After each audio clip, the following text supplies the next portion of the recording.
All right, we're live, Miss D. Hello, Sharon. How are you?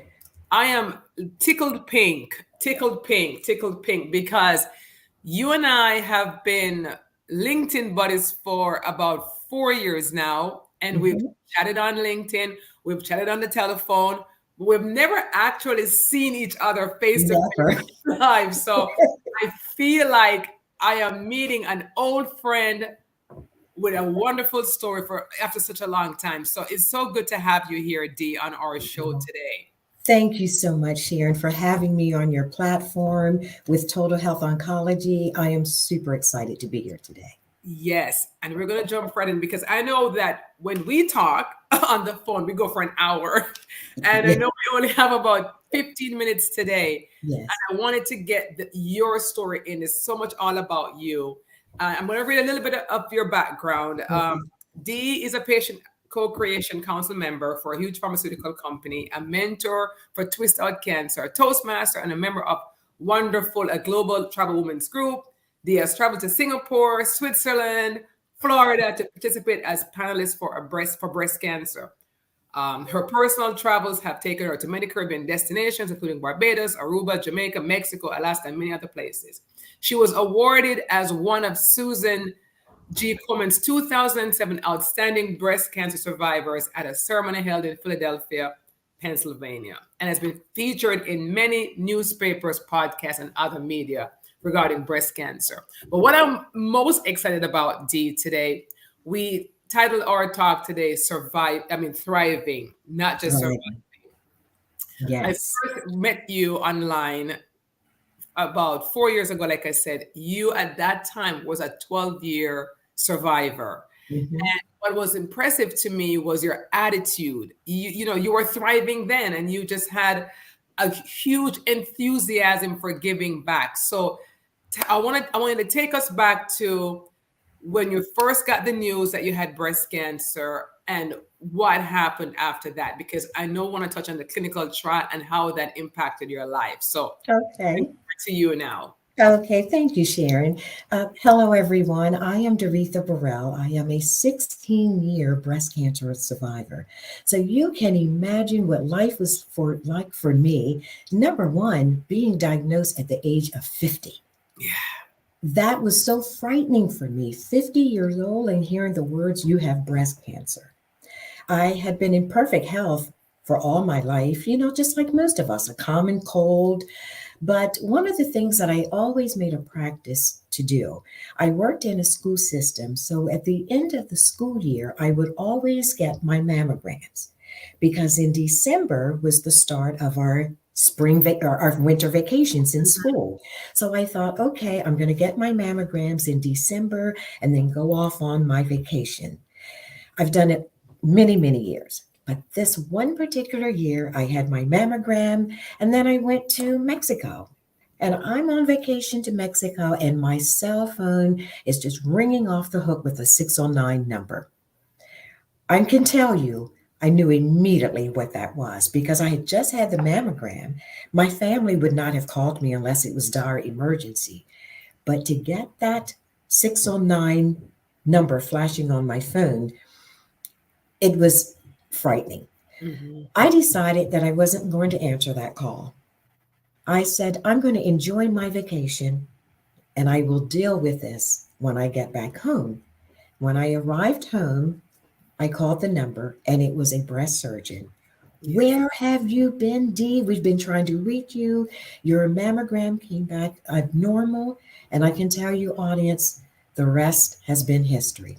Mhm. So I had went through a very tough regimen for cancer treatment.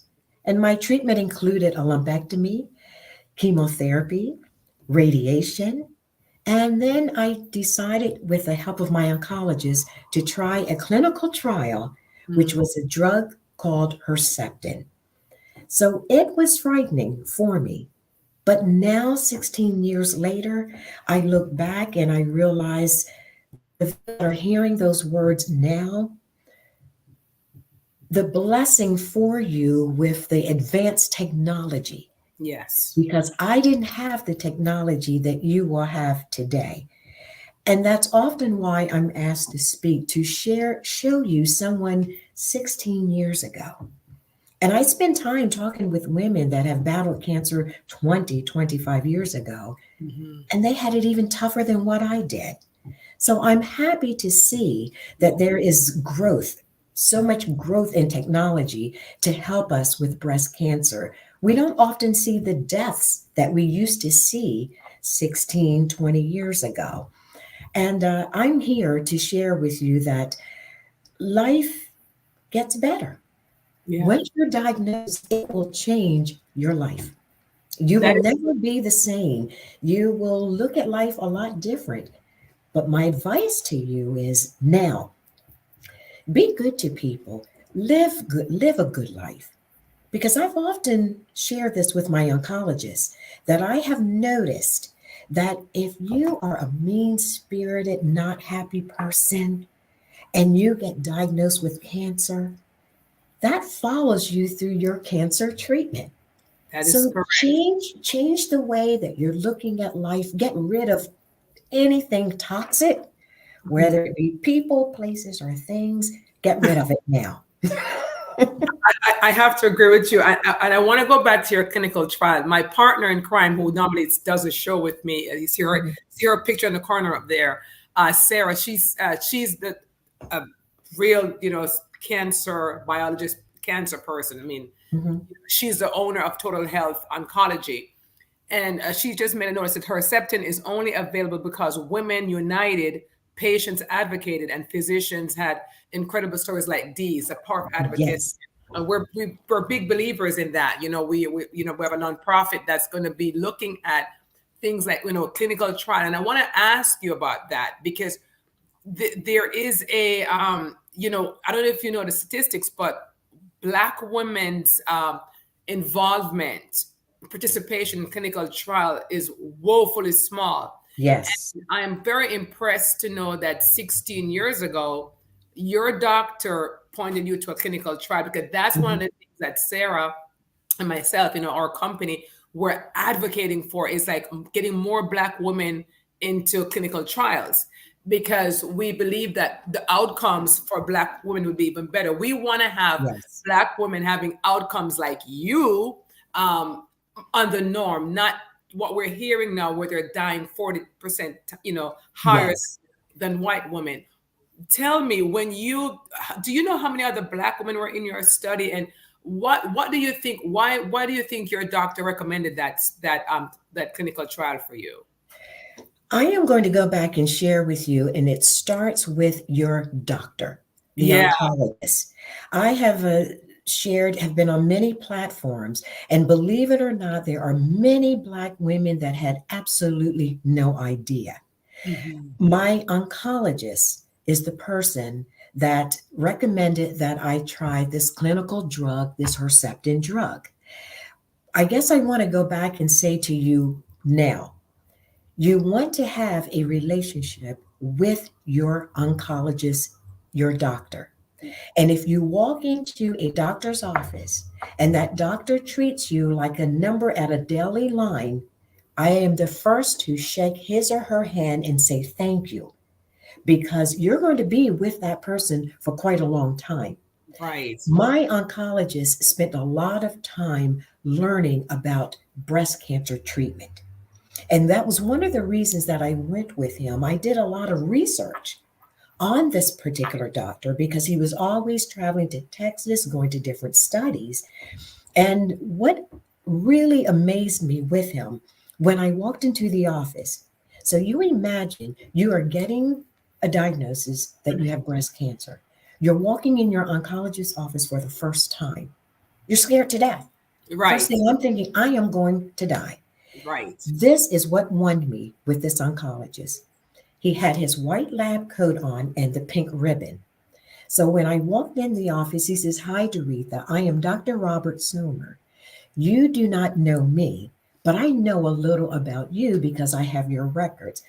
Let me tell you a little about me." And he went to pull out his cell phone and showed me a picture of his wife and his kids. Mm. And he said, "I treat my patients the very same way I would treat my wife and my children. At that Wow. point, I didn't look for anyone else. Wow. And so all through the treatment, he was a part of my strength because I had someone who really believed in me.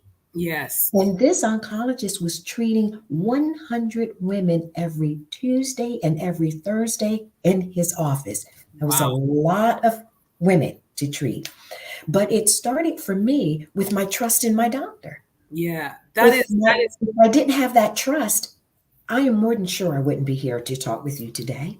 That is incredible. And I know Sarah, will agree with this because, Total Health, we're the largest provider of free medical oncology education in this country. And we are actually launching a program called Seek. We wanted to say, don't just seek or seek it out, because we want to sensitize oncologists, the medical community, and how to work with patients, how to work, especially with patients who are minority, from the minority population, because not everyone has, is as lucky as you, Dee, or even as myself. I gave a talk in Memphis this month on my journey, my patient journey with my doctors. And just like yourself, I had an amazing experience. And we want to see this across the board. So one of the things I'm very excited about is a SEEK certification where doctors are exposed and trained through our program, that when we give them a certification badge, we are saying that this doctor has been trained in diversity, in having conversations, in how to approach a Black, especially a Black client, or or anyone of a minority. It doesn't have to be Black, it could be Asian, any minority group. And honestly, for all women, right? For all women. I mean, we're Black, but really, we want this for all women. Yes. And let me ask you, in addition to, because you have a very positive and amazing attitude, right? And you've traveled extensively and you've been on panels. And would you say that, I've heard this term about remission, right? That remission is really remissioning in life. That remission means that God's given you a new mission. So you've been repurposed. Talk to me about that. How do you feel that, how what gets you going? What gets you through the day? Because even as a cancer survivor, we all get a little bit anxious here and there, but what keeps you going? What keeps you on the remission side? Sharon, because I have lost some very dear friends that did not have the information that I had. Yes. And I had a very good friend that battled breast cancer 4 times. And she never had a physician to tell her anything about clinical trial. And I think my drive is for those people that I have lost. That fortunately, I was working at a private school in Princeton, and I was in an area that was very fortunate to have good oncologists and good doctors. I believe I was at the right place at the right time, but other women may not be that fortunate. Yeah. And my drive is to help educate everyone that I possibly can, because we were not asked to be in this sisterhood group club. We didn't ask for it, no. But we're here. We're here, yes. What do we do about that? Yes. What do? I try to pass on and share everything that I have learned. In some of the conferences I attend, I am the only person of color. Yes. But I learn. I'm always with a notepad and I'm always making notes so I can go back and share with others. I really believe in those 3 words. Knowledge is power. Yes. Yes. And for those of you in the audience that have recently been diagnosed with cancer, or you're going through cancer, please know you're not alone. I am someone that I wrote a book. I put my cell phone number in my book. Now, most authors will never do that. But the reason I did that, my book was to share what I went through for a full year, from the very first day I heard the words I had breast cancer, for a full year. And when you read the book, when you read back, it was more fun. It was more laughter than it really was sadness. Yes. So we just have to realize that, there's a lot of people in the world that's here to help you. You're not alone. That's true. I mean, Yes. my partner in crime, Sarah, the owner of our company, she said, you're giving her such powerful energy right now. You radiate kindness, comfort, peace, and love. Yeah. And what was interesting when she said that, when I got diagnosed, there were two women I wanted to talk to. One was Sarah, because I knew she had all the scientific knowledge. She would let me know, okay, am I going to live or die? Kind of. Yeah, yeah.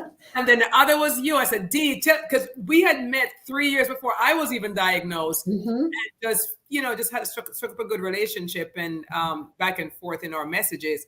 So I'm like, Dee, tell me about your journey, because I know you've outlived this thing X amount of years. So I want to survive. So tell me. And you spoke to me about the clinical trials. And, you mentioned that the kind of cancer that you had was very aggressive. Yes. And Yes. rare. And, knock on wood, mine really wasn't that case. Mm-hmm. So I felt even more hopeful that you, in a way, that you had a very aggressive cancer. Yes.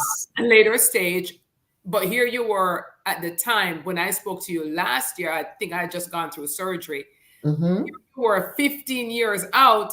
So for me, it gave me a tremendous sense of comfort. And the reason why Tea Talks is here, this show is here, is because we want to encourage people. We know it's a nasty and dreaded disease. And today we learned, I was in a meeting and we learned that, first it was 1 in 3 people in their lifetime would be diagnosed with cancer. And now we're hearing it's almost like 1 in 2. So it's almost like it's going to be here living with us. So how can we live with it and, find cures or treatments to maybe where it's almost like a common cold, but we can treat it, How can we live while we're dealing with the treatment and hearing stories like yours and we're laughing and people may think we're crazy because we're both breast cancer survivors. You obviously far more than I am. And we're not in denial, folks. No, not at all. We're not. We don't live in denial. We know that recurrences can occur, but we also have faith. Dee, speak to us about faith. I know we're going on a little long today, but speak to me about the part that faith has played in your life. Faith has played so much in my life. You see, I was raised by a single mother that was a member of the same church for over 55 years. Yeah. And I can remember someone telling me when I first told my mother I had cancer, imagine back in the day, we couldn't talk about cancer. And when I think about that today, I think we lost so many people because we had to be quiet. People didn't want to hear about cancer. Mm-hmm. Well, when it came along for me, Miss Motormouth, I was determined that I was not going to be quiet. And I was going to share the importance of being around people, being around good support, and having that faith. And as I'm talking with you now, I can remember I was working in a private school in Princeton, and I had lost my hair. Mm-hmm. And so I was very concerned of going back to work with the little children seeing me totally bald. I went to a support group that taught me or showed me about wigs and that there was an adhesive tape that you would put on so your wig would never fall off. So I used to make a joke. One day I was at work and I was Diana Ross. And the next day I was Tina Turner. And so I played with the hair to help me. Just like today, you see the big hair. That comes from being bald. And when I was able to start wearing hair, wigs, crocheted, whatever, I just went crazy with it. And sometimes I can remember on my job, the headmaster says, Dee, I almost forgot that you had chemotherapy yesterday because, he was pushing me. Can you do this? And at one moment I would say, Mr. J, I'm feeling a little tired because I just had chemo. And he says, Dee, you amaze me. You amaze me. You've had chemo and you're here at work. I think it's all in the head. Yeah. It's all in your mind. Yeah. Because sure, there were times I sat around and I felt depressed. Yes. Of But I course. knew that the depression wasn't going to help pull me out. And Right. for anyone in the audience and you're going through chemotherapy, I'm going to tell you what helped me. I would have a picture of my daughter and my granddaughter. Mm-hmm. And if you're going through chemo, you know what I'm talking about. It takes sometimes hours to get off the sofa just to get in the kitchen. You don't have that energy. I would take a picture of my daughter and my granddaughter and I would put it on the floor.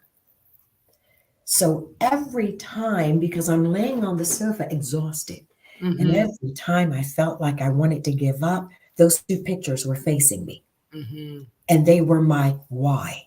Mm-hmm. And at that time, my little granddaughter was only 2 or 3 years old, and I can remember them placing her in a big chair and giving her graham crackers with chemo, as I'm going through chemo.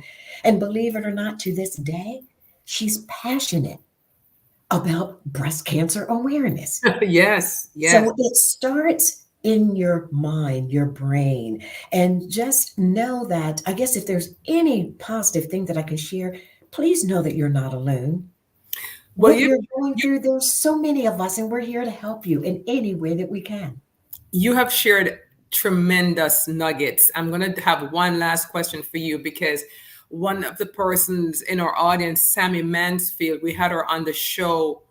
It might have been last week or the week before, and she talks about exercise, the importance of exercise and strength training for patients, even going through chemo, because you talked Mhm, about how weak mhm. you were, and for survivors. And so, I want to ask you, since your diagnosis and during your survivorship journey, have you changed your diet? Have you changed your exercise routine in any way? Speak to us about, have you made any changes? Because when we talk about the black diet, right? We talk Mhm. about, we like fried chicken, and it's not stereotype, people. It is what it is. Right, it is.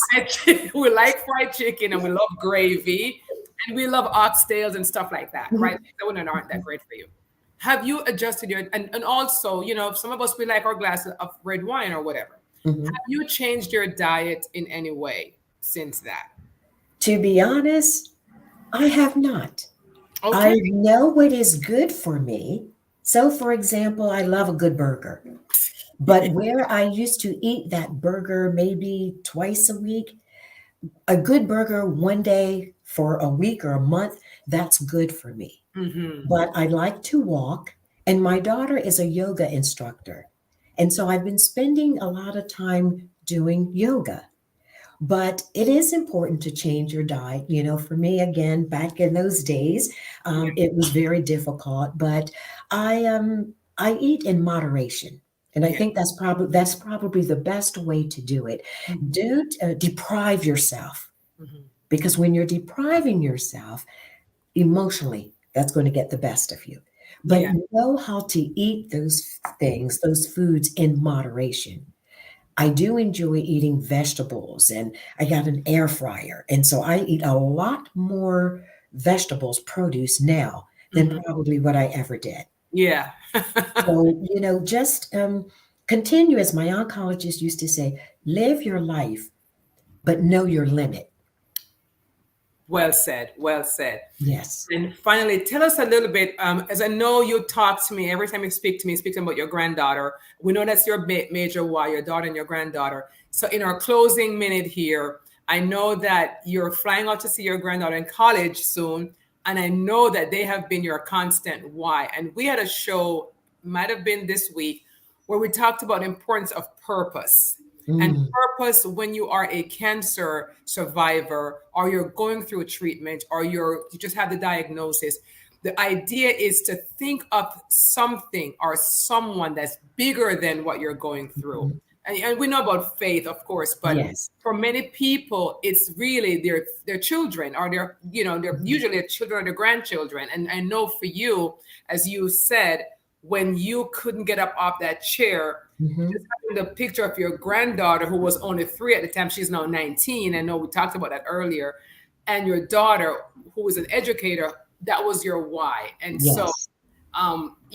it, and my partner says, You are our why. You are why we are doing this company, why Oh, we are trying to get this trial done, why we're producing our journey maps. You are the reason why, because we want to hear more outcomes like this. And so as we close, I'm going to give you the closing word. Give us one more tip for give us a tip for the newly diagnosed. my advice to you is to know that we are here for you. You see, when I was going through chemotherapy, my mother suddenly passed away to cancer. And to have an oncologist to say to me, Dee, this is the toughest thing I could ever say to you. You have to be very careful grieving your mother because this could do you in. Can you imagine what that felt like? So my why today is for my mother who passed away with cancer, my very dear friend who passed away. And believe it or not, I can honestly feel their spirits. When I go out on a stage to speak, I look up and I'm thinking, this is for you, Mom, and this is for you, Ingrid, and for everyone that's here. You see, I'm 16 years. Do I think back about cancer? I used to. But you know what? Now I'm like, I don't have time. I don't have time to deal with you right now.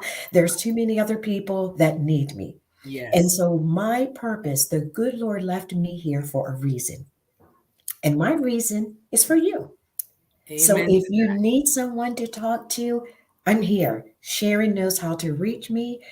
I am probably one of the most down to earth cancer patients that you'll ever meet, along with Sharon, because we know the value of life. Yeah. You know, I do little things now that I never paid attention to. Mhm. Sometimes I'm riding along and I see the cherry blossoms and I have cars blowing, beep, get out the way. Because what that is for me is I am visualizing and I am appreciating the little things in life that I took for granted for all those years. Yes. And that's what I'm going to ask you to do. Start today. This is a brand new day for you, a brand new life, and you have so many people that are here. I don't mind anyone picking up the phone, calling me or emailing me. And if I can drive to you, I'm going to get to you because when you do good, I do good. And that's what life is about as cancer sisters. Dee, it was so wonderful having you on our show today. I know you blessed the audience, and I know for those on the replay, I already have someone requesting the replay sent to them. I know on the replay you're going to be blessing so many more folks, and I'm sure we'll have you on again. Thank you for giving us the time today, and may Thank God you. continue to bless you on this wonderful journey. Thank you so much. And thank you for all that you're doing. Thank you. Very welcome. Bye bye.